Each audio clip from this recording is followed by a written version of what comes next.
장터 모퉁이에서 쓰레기 더미를 뒤지던 고아를, 데려다가 사람으로 만들어주신 시아버지를 늙어 쓸모가 없다고 집에서 쫓아냈는데 마당에 먹을 것을 가져다 놓았다는 사실에 며느리 순이는 무릎을 꿇었다.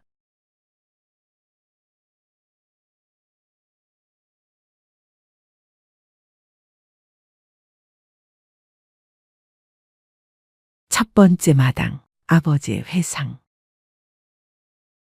그해 겨울은 유난히 일찍 눈이 왔다. 나는 처마 끝에 매달린 고드름을 바라보며 올해는 추위가 길게 가겠다고 생각했다. 사람이 나이를 먹으면 뼈로 날씨를 느끼게 된다. 무릎이 시큰거리고 손가락 마디마디가 뻣뻣해지고 새벽이면 이유도 없이 눈이 떠진다. 어쩌면 그건 몸이 아니라 마음이 먼저 추위를 타는 것인지도 몰랐다. 나는 오래전부터 내 집에서 쓸모없는 사람이 되어가고 있었다. 처음에는 작은 일부터였다.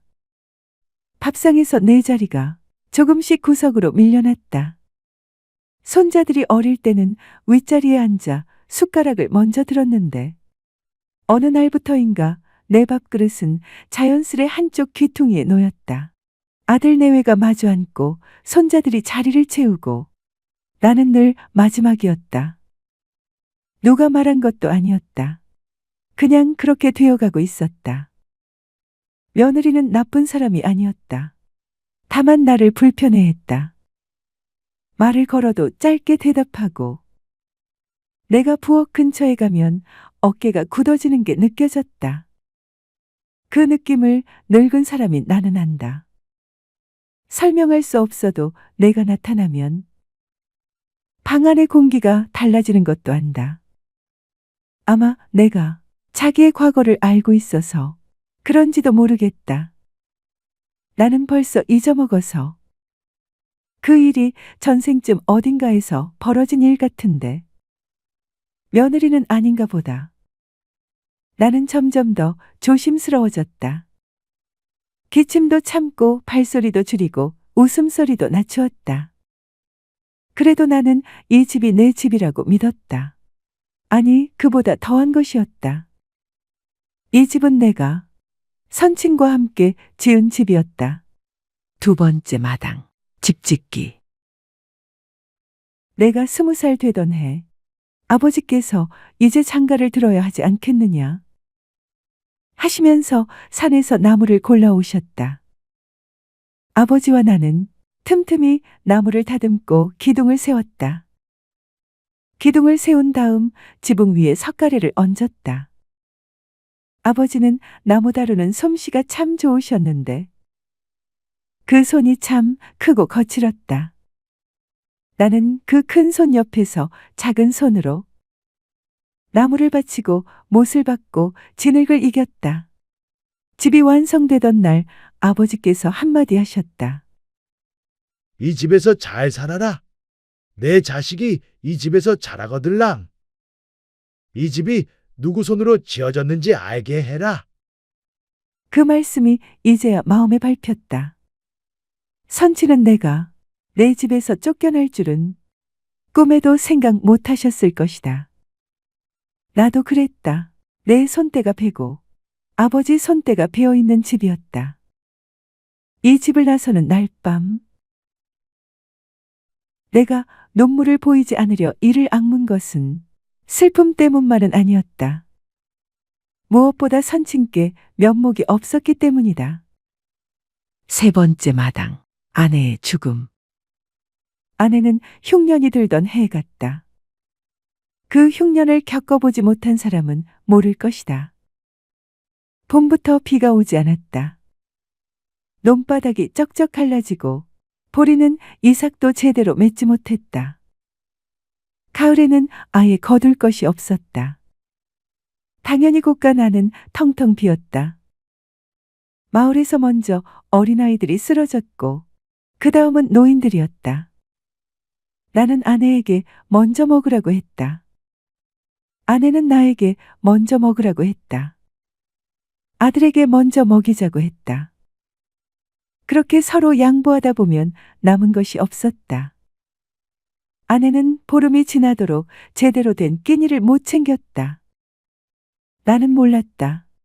아내가 얼마나 굶고 있는지. 아내는 내 앞에서 언제나 괜찮은 척을 했다. 나는 입맛이 없어서 그래요. 당신이나 드세요.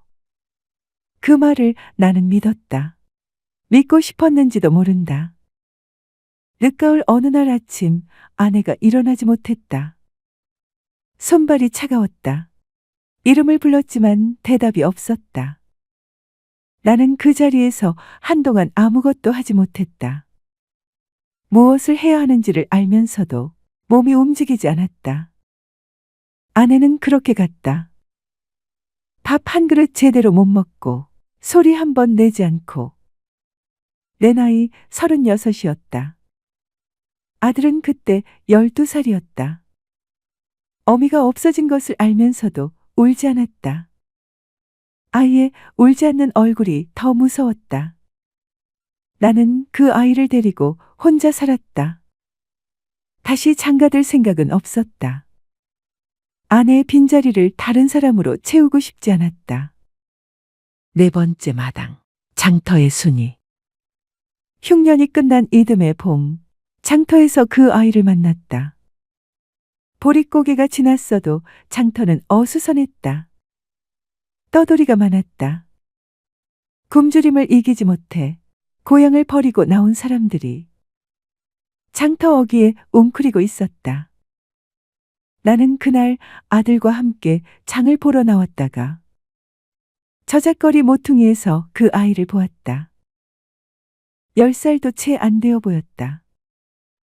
얼굴에 때가 두껍게 앉아 있었고 입고 있는 것은 옷이라고 부르기도 민망한 헝겊조각이었다. 아이는 쓰레기 더미를 뒤지고 있었다. 사람들이 지나치면서 힐끗 보았다가 코를 막았다. 나도 처음에는 그냥 지나쳤다. 그러다 몇 걸음을 가다가 멈추었다. 이유를 모르겠다. 먹을 것을 아들과 나에게 양보하고 이 세상을 조용히 떠난 아내 생각이 났는지도 모른다. 아니면 그냥 그 아이의 눈빛 때문이었는지도 모른다. 더럽고 굶주린 얼굴이었지만 눈이 살아있었다. 삶을 포기한 눈이 아니었다. 나는 돌아가서 아이 앞에 쪼그려 앉았다. 어디서 왔느냐? 아이는 대답하지 않았다. 경계하는 눈으로 나를 보았다. 부모는 있느냐? 그 말에 아이의 눈이 잠깐 흔들렸다. 없다는 뜻이었다. 나는 더 묻지 않았다. 장에서 국밥 한 그릇을 사서 아이 앞에 놓았다. 처음에는 망설이다가 이내 숨도 쉬지 않고 아이는 먹었다. 다 비우고 나서 그릇바닥을 손가락으로 훑었다. 나는 그날 아이를 집에 데리고 왔다. 아이를 씻기는데 한나절이 걸렸다. 더러움이 살갗에 박혀 있었다. 아내가 남긴 헌치마를 뜯어 옷을 만들어 입혔다. 아들이 옆에서 말없이 거들었다. 그날 밤 세 사람이 밥상에 앉았다. 아이는 밥을 먹으면서 한 번도 고개를 들지 않았다. 아이에게 이름을 물었더니 없다고 했다. 순이라고 해라. 아이는 작게 고개를 끄덕였다. 그것이 시작이었다. 순이는 내 집에서 자랐다. 밥도 먹고 글도 조금 배우고 바느질도 익히고 조금씩 사람이 되었다. 아들과 나이 차이가 2살이었다. 5번째 마당, 아들의 혼인. 내가 의식한 것은 아닌데 어느 해부터인가 순이와 아들이 서로를 보는 눈이 달라져 있었다. 나는 모른 척했다. 순이가 18이 되던 해 아들이 나에게 왔다. 아버지, 순이를 아내로 삼고 싶습니다. 나는 한참 아들을 바라보았다. 아들의 눈이 맑았다. 거짓이 없었다. 순이한테 먼저 물어봤느냐? 예, 순이가 뭐라 했느냐? 아들이 귀까지 붉어졌다. 나는 웃었다. 오랜만에 배꼽까지 웃은 것 같았다. 그날 저녁 순이를 불러 앉혔다. 순이는 고개를 들지 못하고 있었다. 나는 말했다. 이 집에 온 날부터 내 자식이었다. 앞으로도 그렇다. 순이가 고개를 숙이고 울었다. 소리 없이 오래 울었다. 나는 그 등을 가만히 두드렸다. 6번째 마당, 내 집에서 쫓겨나다. 쌀독이 바닥을 보였는가? 며느리가 뚜껑을 열었다가 닫는 소리가 들렸다. 그리고 잠시 후 아들을 불러 무언가 낮은 목소리로 이야기했다. 나는 마루에 앉아 그 소리를 듣고 있었다. 들리지 않는 척했지만 들렸다. 아들이 나를 불렀을 때 나는 이미 알고 있었다. 아버지, 잠깐. 아들의 손이 떨렸다. 그 손을 나는 오래 바라보았다. 사달은 아들이 냈다. 친구의 빚보증을 섰는데 친구가 야간 도주한 것이었다. 그의 수확한 작물과 함께 땅도 상당 부분 넘겨야 했다. 어쩌겠는가? 중마고우의 어려움을 참아보지 못해서 낸 일을. 착하고 여린 아들을 나무랄 수도 없었다. 어릴 때 아들의 작은 손을 잡고 장터를 걸었던 기억이 났다. 손이 참 작았는데 이제는 나보다 컸다. 손이 이렇게 크도록 키웠구나 싶었다. 며느리 쪽을 보지 않으려 했다. 보면 안 될 것 같았다. 순이는 내가 장터에서 데려온 아이였다. 내가 씻겨주고 먹여 키우고 이름을 지어준 아이였다. 그것을 내가 원망해서는 안 된다는 것을 알았다. 사람이 살다 보면 은혜를 잊는 수도 있다. 순이가 나쁜 것이 아니라 순이도 그냥 사람인 것이었다. 무엇보다 어릴 때 너무 굶어봐서 몸서리치도록 굶는 것을 싫어했고 제 새끼와 제 남편이 무엇보다 중요한 여자였다. 먹을 게 없으니 시아버지를 먼저 내보낼 수밖에. 그 깜냥을 알면서도 마음 어딘가 한쪽이 싸늘하게 저렸다. 며느리가 이미 내 짐을 정리해 두었다. 낡은 보따리 하나, 내 삶의 무게가 그것이었다. 나는 아무 말도 하지 않았다. 따지지도 않았다. 오히려 아들이 더 힘들어 보였다. 고개를 들지 못하고 방바닥만 보는 그 얼굴이 어릴 때 잘못을 저지르고 나한테 야단맞던 그 얼굴과 똑같았다. 알겠다. 나는 그 말만 했다. 보따리를 들고 일어섰다. 7번째 마당, 겨울 눈 속에서. 문이 닫히는 소리를 들었다. 안에서 등잔불 흔들리는 것이 문틈으로 보였다. 어디선가 아이들 웃음소리가 들렸다. 손자 녀석들이다. 저것들은 모른다. 오늘 밤 할아버지가 어디로 가는지. 그걸 모르는 얼굴로 웃고 있었다. 그 소리가 이상하게도 가장 가슴에 박혔다. 나는 뒤를 돌아보지 않았다. 돌아보면 무너질 것 같았다. 늙은 사람에게도 자존심이 있다. 울지 않는 것이 마지막 남은 내 체면이었다. 눈이 내리기 시작했다. 첫눈치고는 무거웠다. 발자국이 금세 묻혔다. 어디로 가야 하나? 갈 곳이 없다는 것을 알면서도 발이 움직였다. 동네 어귀를 지나고 논두렁 옆 헛간 앞에 섰다. 낡은 지붕에서 눈이 스르르 흘러내렸다. 집 냄새가 났다. 어릴 때 맡던 냄새였다.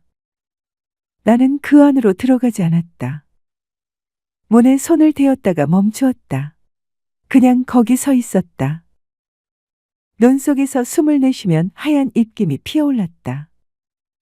나는 그걸 멍하니 바라보았다. 아직 살아있구나. 이렇게 서 있어도 숨은 쉬는구나. 그런 생각을 하다 보니 조금 우스웠다. 70평생을 살았는데 헛간 앞에서 자기 입김을 보며 살아있음을 확인하는 신세가 되었다. 나는 울지 않았다. 대신 아내 생각이 났다. 굶어서 간 그 사람이 당신은 마지막 순간에 무슨 생각을 했소? 나는 지금 눈 속에 서 있어. 당신이 살아 있었다면 이렇게 되지 않았을 텐데. 아니, 당신이 살아 있었더라도 세상은 어찌 될지 모르는 것이지. 그래도 당신이 보고 싶소. 속없이 당신이 보고 싶소. 8번째 마당, 밤의 방문. 날이 밝기 전에 나는 몸을 움직였다. 이 동네 저 동네 다니면서 굳은 일을 하는 것은 어렵지 않았다. 늙었어도 아직 손발이 쓸만했다. 이웃집 장작을 패주고 논 쌓인 길을 쓸어주고 무거운 것을 날라주었다. 품삯을 받지 않았다. 받으면 어디다 쓰겠나. 대신 조금씩 얻었다. 무, 감자, 말린 고추 몇 개, 그것들을 모았다. 아들이 나를 본 것은 그 무렵이었다. 멀리서였다. 나는 아들이 거기 있는 것을 알았지만 모른 척했다. 아들도 다가오지 못했다. 우리는 그렇게 서로를 피하면서 같은 마을에 살았다. 아들의 그 얼굴이 가끔 생각났다. 나를 보다가 고개를 돌리는 그 얼굴이 부끄러운 것인지 미안한 것인지 그것도 아니면 그냥 무서운 것인지. 저녁이면 마을 어귀 느티나무 밑에 앉았다. 거기서는 내 집 굴뚝을 볼 수 있었다. 연기가 피어오르면 안심이 되고 연기가 제때 안 올라오면 걱정이 됐다. 나는 그 연기를 보며 하루를 마쳤다. 그것이 부모라는 것인가? 아니면 그냥 나이 든 사람의 미련인가? 나는 밤마다 내 집 마당에 들렀다. 소리 없이 갔다. 발자국이 남지 않도록 조심했다. 낮 동안 모아둔 먹거리를 마당 한편에 두었다. 장작도 패서 쌓아두었다. 아무도 눈치채지 못하도록 새벽에 갔다가 새벽에 돌아왔다. 눈이 내리면 발자국이 지워졌다. 눈이 참 고마웠다. 어느 날 밤 무언가를 내려놓으면서 나는 잠깐 문 앞에 서 있었다. 손이 문에 닿았다. 나무의 차가운 결이 느껴졌다. 이 문을 내가 직접 달았다. 아들이 장가들기 전에 선친과 함께 지은 바로 그 문이었다. 나무를 골라서 손으로 깎아서 경첩도 내가 달았다. 그 문이 나를 막고 있었다. 두드리지 않았다. 두드리면 아들이 나와야 한다. 아들이 나오면 며느리가 깨고 아이들이 깨고 난처해지는 것은 결국 내 귀한 아들이다. 나는 그러고 싶지 않았다. 손을 거두었다. 돌아서면서 하늘을 올려다보았다. 눈이 내렸다. 달도 없는 밤이었는데 눈이 스스로 빛을 내는 것 같았다. 아득히 밝고 고요했다. 나는 그 빛 속에서 한참 서 있었다. 이래도 괜찮다. 이래도 괜찮다. 몇 번을 속으로 되뇌었는지 모른다. 9번째 마당, 아버지의 먼 여행. 새벽에 일어난 아들이 마당에 나왔다가 마당 한편에 무, 감자, 고구마가 쌓여 있는 것을 보았다. 장작도 곱게 패여 있었다. 발자국은 없었다. 간밤에 눈이 내렸으니까. 아들은 한동안 그 자리에 서서 아무 말도 하지 못했다. 다음 날도 쌓여 있었다. 그 다음 날도. 며느리 순이도 결국 아무 말을 못했다. 처음에는 이상하다 했고 나중에는 무섭다 했다. 무언가 눈물이 차오르는 것 같은 얼굴이었다. 아들은 어느 날 하늘을 올려다보았다. 눈만 조용히 내리고 있었다. 그렇게 길고 긴 겨울을 무사히 보냈는데 마당 한편에 쌓이던 먹거리가 며칠째 끊겼다. 불길한 예감이 든 아들이 온 마을을 뒤졌다. 아버지를 찾았다. 이 마을, 저 마을, 언덕 너머, 장터 근처. 없었다. 이미 없었다. 이웃 동네 사람들이 말했다. 올겨울에 어디서 왔는지 모를 노인 한 분이 동네 일을 다 해주고 갔다고. 이름도 안 가르쳐 줬다고. 그냥 웃기만 했다고. 아들은 문 앞에서 무너졌다. 무릎이 꺾이고 이마가 땅에 닿았다. 눈물이 나오지도 않았다. 너무 늦었다는 것을 알았기 때문이다. 아버지는 매일 밤 이 문 앞에 섰을 것이다. 문에 손을 댔다가 물러섰을 것이다. 아들을 위해서, 순이를 위해서, 손자들을 위해서. 순이도 그 옆에 무릎을 꿇었다. 장터 모퉁이에서 쓰레기 더미를 뒤지던 아이를 데려다가 사람으로 만들어주신 분이었다. 이름도 없던 아이에게 순이라는 이름을 주신 분이었다. 설마 하던 순이는 그제야 알았다. 시아버지가 매일 밤 자기 집 마당에 먹거리를 두고 가셨다는 것을. 남아있는 가족에게 노인은 떠난 것이 아니었다. 끝까지 거기 있었다. 선친과 함께 같이 세운 그 집을 끝내놓지 못하고 눈 속에서 어둠 속에서 문 앞에서 아버지라는 이름으로 부모란 이름으로 봄꽃이 활짝 핀 어느 날에 아버지는 어머니의 묘소 옆에서 발견됐다.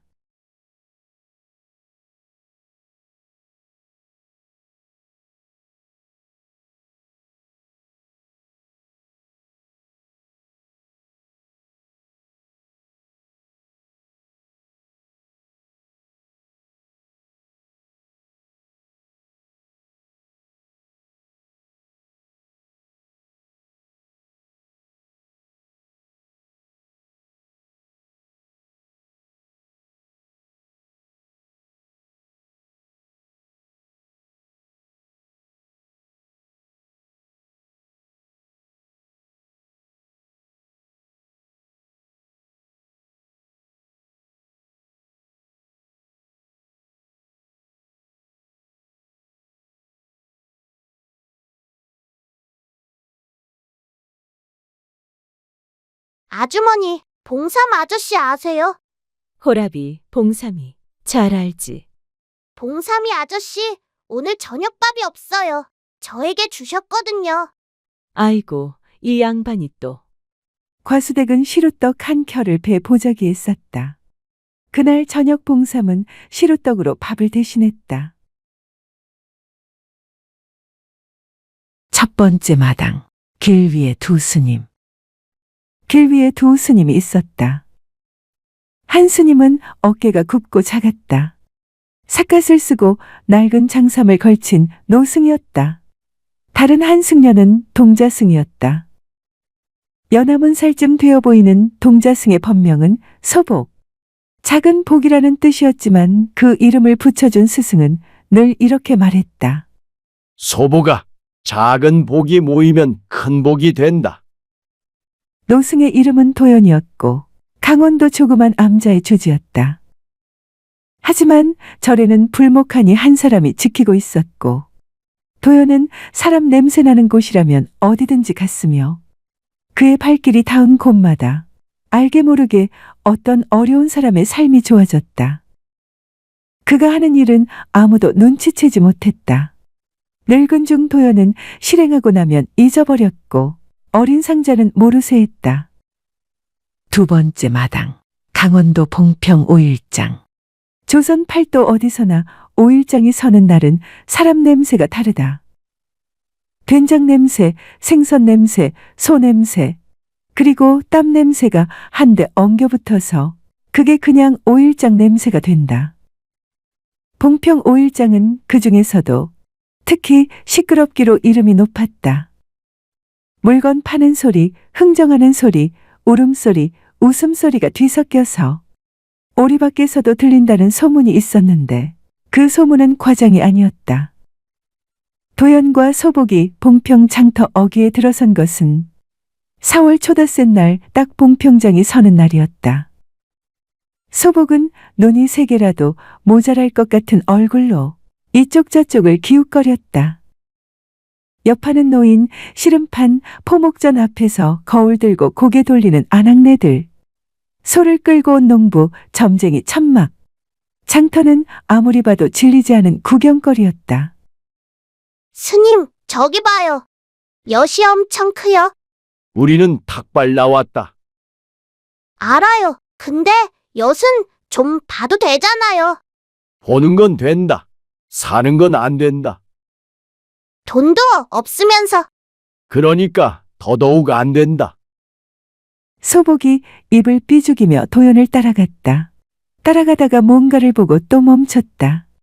장터 한쪽 귀퉁이, 막걸리 접한 옆에 사내 하나가 쭈그리고 앉아 있었다. 볏짚을 엮어 만든 멍석 위에 물건을 늘어놓고 팔고 있었는데 물건이 묘했다. 깨진 사발 하나, 이가 빠진 낫 한 자루, 끈이 떨어진 집신 2켤레, 구멍난 솥뚜껑 하나, 아무리 봐도 쓸 것이 없는 물건들이었다. 그런데 그 사내가 어떤 아주머니와 흥정하고 있었다. 아니, 정확히는 흥정당하고 있었다. 중년 한악이 손에 뭔가를 들고 와서 사내에게 내밀고 있었다. 이보시오, 아범. 우리 집 솥이 깨졌는데 이거 줄 테니 저기 저 솥뚜껑이랑 바꿉시다. 안하게 내민 것은 호박 2개였다. 아무리 구멍 났어도 솥뚜껑은 솥뚜껑이다. 상식적으로 호박 2개로 솥뚜껑을 살 수는 없었다.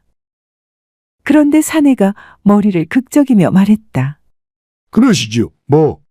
소복이 그 광경을 넋놓고 보다가 도연의 소매를 잡았다. 스님, 지금 저 아저씨 손해보는 거 맞지요? 맞다. 왜 손해보는 짓을 해요? 그러고 싶어서 그러겠지.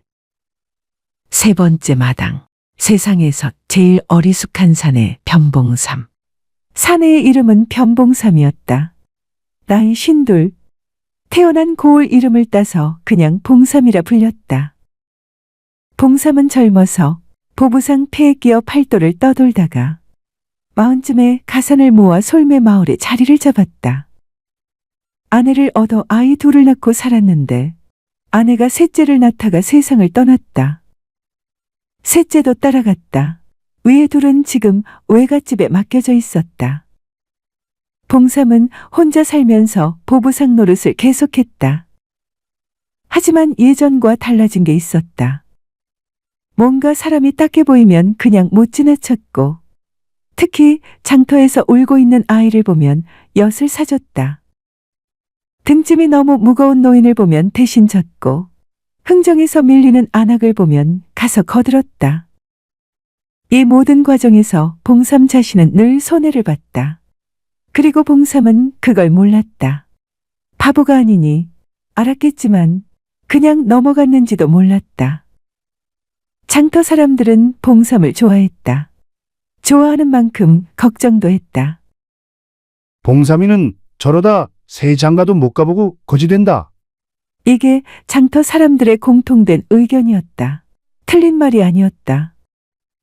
봉삼의 물건은 하나같이 남이 안 쓰는 것들이었다. 멀쩡한 물건은 이미 어디다 줘버린 뒤였기 때문이다. 도연이 탁발 그릇을 들고 봉삼 앞에 섰다. 시주님, 시주 부탁드립니다. 봉삼이 고개를 들었다. 그리고 멍석 위를 훑어봤다. 뭔가 줄 것을 찾는 눈이었다. 깨진 사발? 아니지. 구멍난 솥뚜껑? 그것도 아니지. 한참 훑더니 품 안에서 주먹밥 하나를 꺼냈다. 이거밖에 없습니다. 스님, 제 점심인데 드시지요. 점심을 주시면 시주님은 어쩌시고요?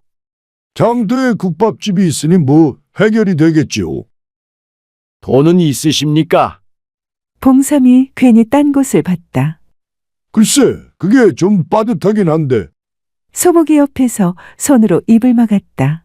웃음이 터질 것 같아서. 도연이 주먹밥을 받아 소복에 건넸다. 소복이 두 손으로 받았다. 도연이 봉삼 옆에 앉았다.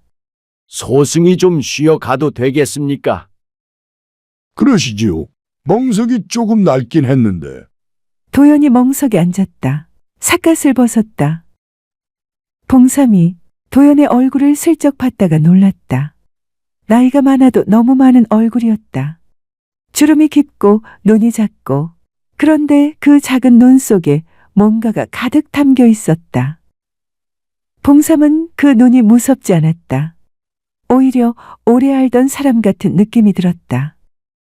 네 번째 마당, 동자승 소복, 장터를 시끄럽게 하다. 문제는 오후에 생겼다.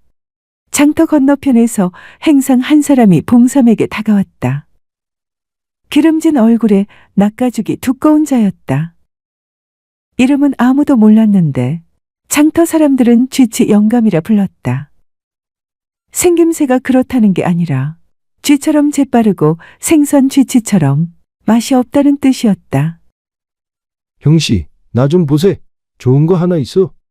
봉삼이 눈을 깜빡거렸다. 뭔데요?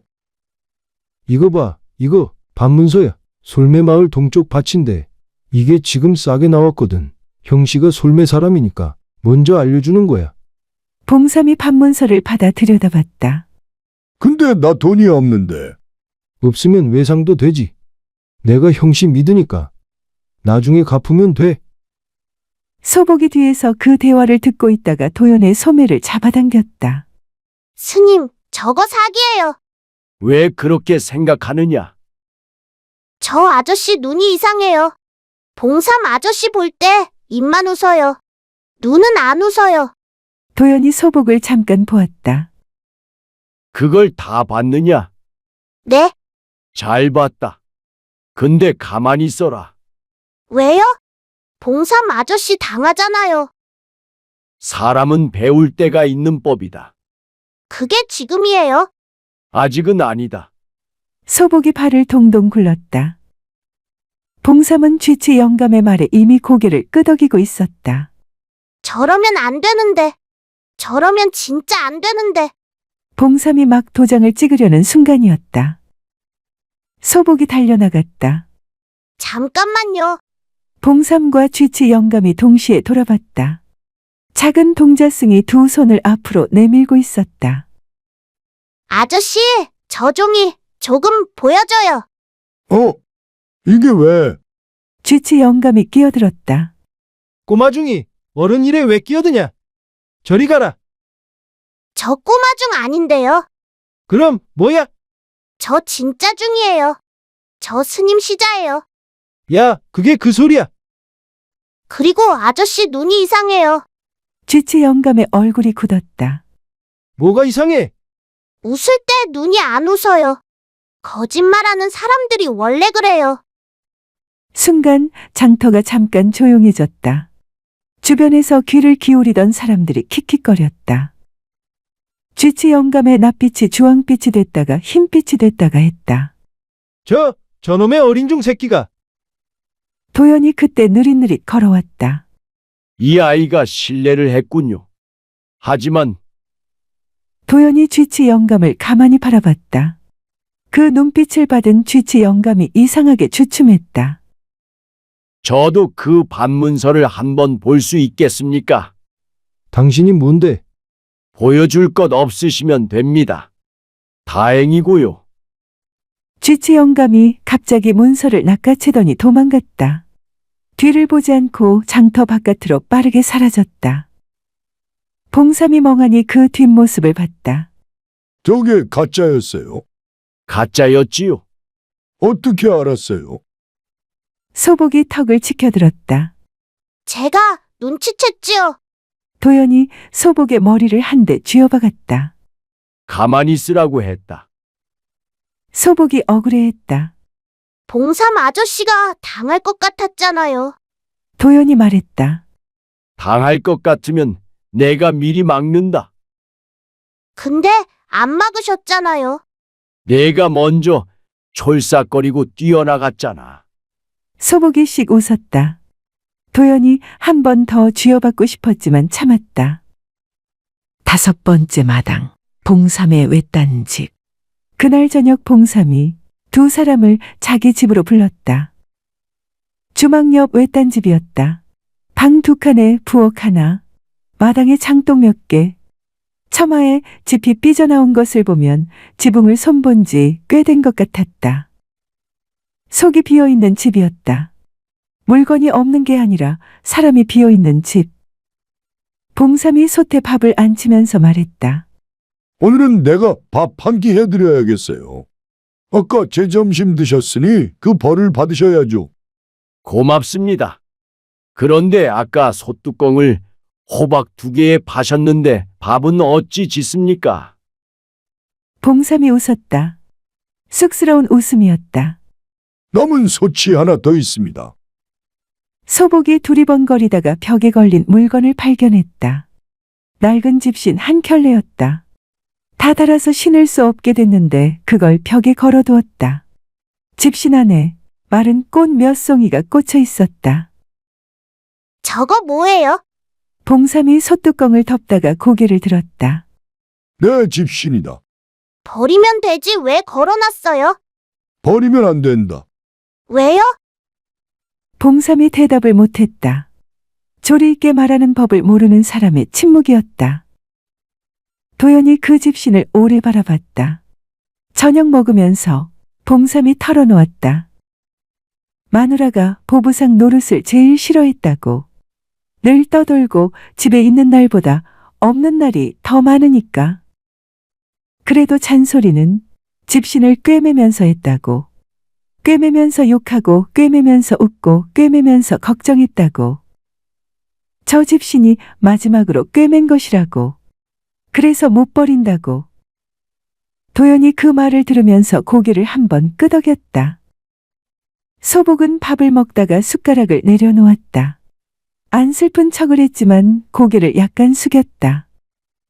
6번째 마당, 탁발 쓴 도연의 과거.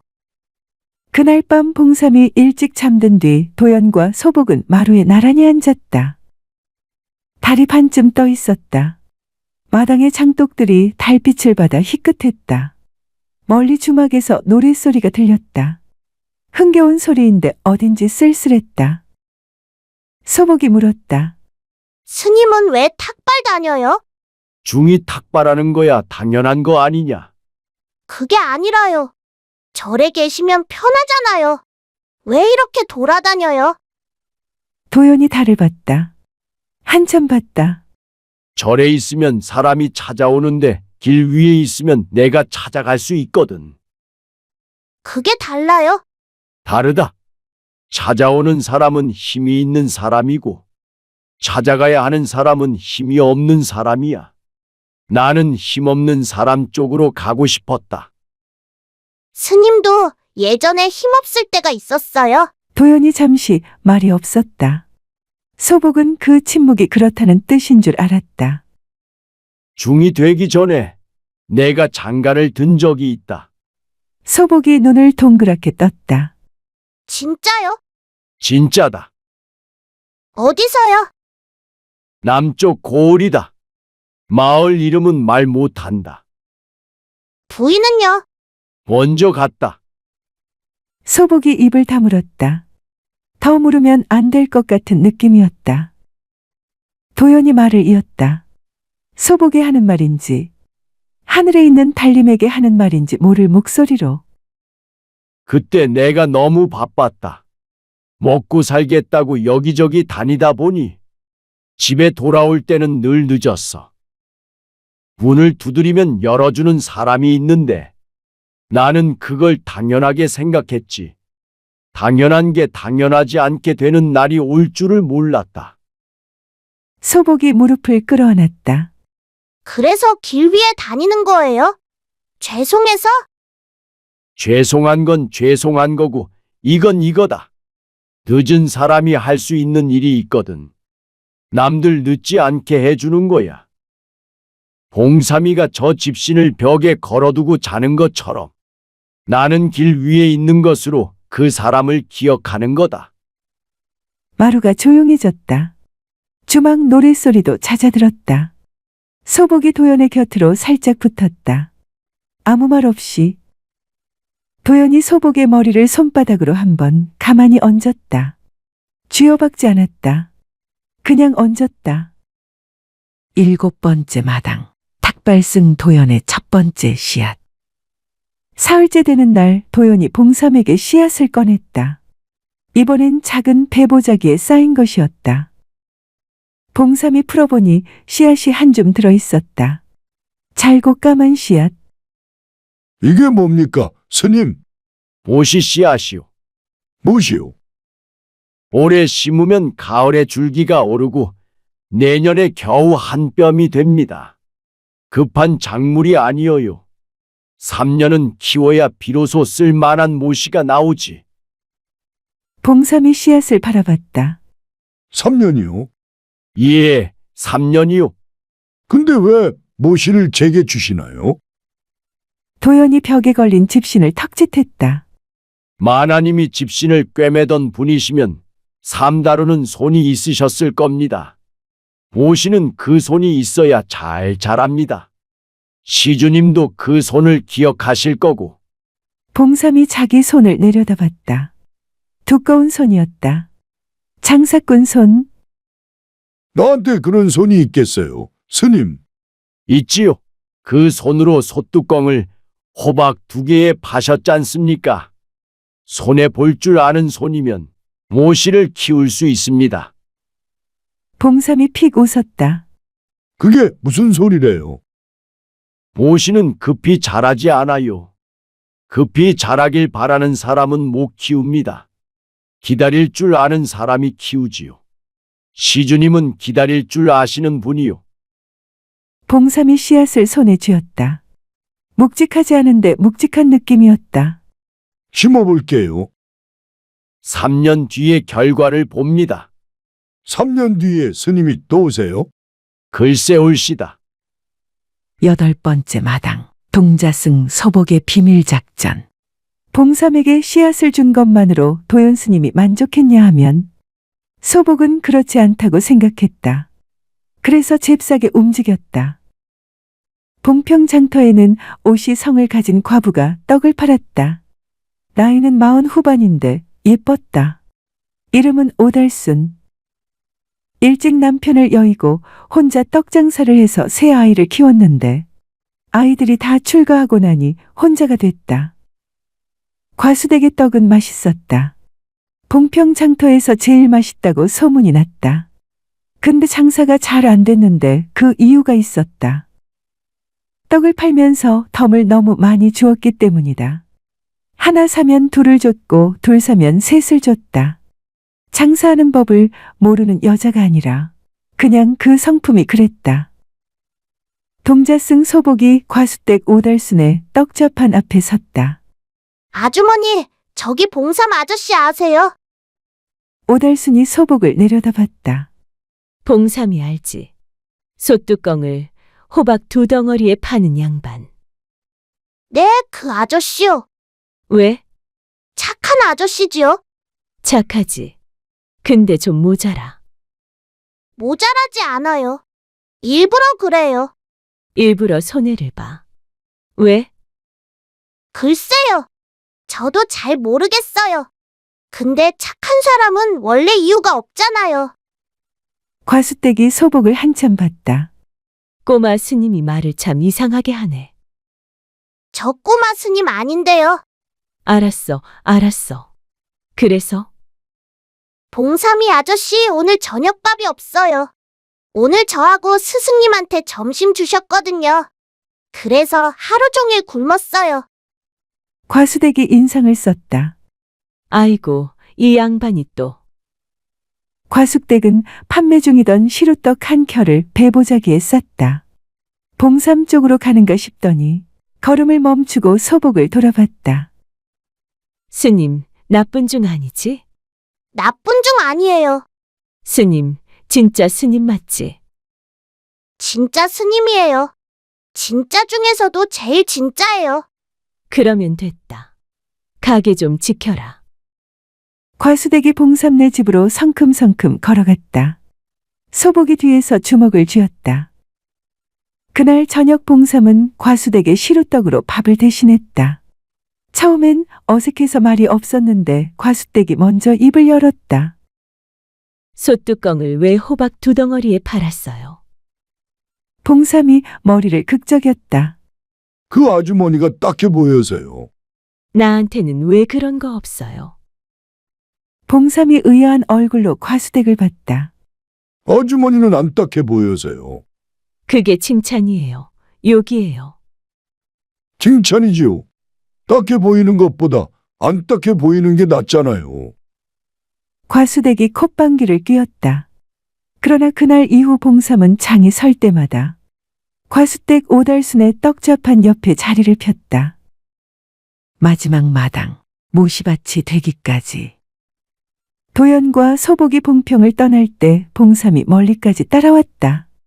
집신을 새 것으로 신고 나왔다. 허리에 씨앗 주머니를 찼다. 스님, 참 신기한 양반이요. 뭐가요? 스님이 오시니 뭔가 달라지는 것 같아서요. 달라지는 건 제가 한 게 아닙니다. 시주님이 하신 거지요. 내가요? 나는 맨날 당하기만 하는데.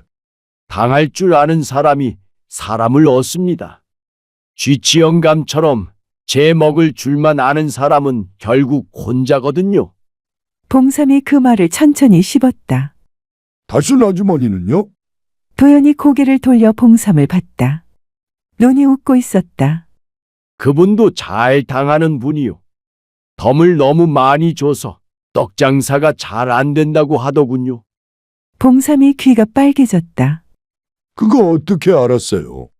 모시 씨앗을 심으면서 그분한테 도움을 청해보세요. 모시 다루는 손은 떡하는 손이랑 다르지 않습니다. 손이 같은 사람끼리는 대화가 쉽지요. 소복이 뒤에서 씩 웃었다. 자기 공을 알아주는 사람이 없어서 조금 억울했지만 뭐 됐다 싶었다. 봉삼이 더 따라오려는 것을 도연이 손을 들어서 막았다. 이제 돌아가세요. 모시 씨앗 심을 자리를 봐두셔야지요. 스님, 3년 뒤에 꼭 오세요. 모시가 다 크면.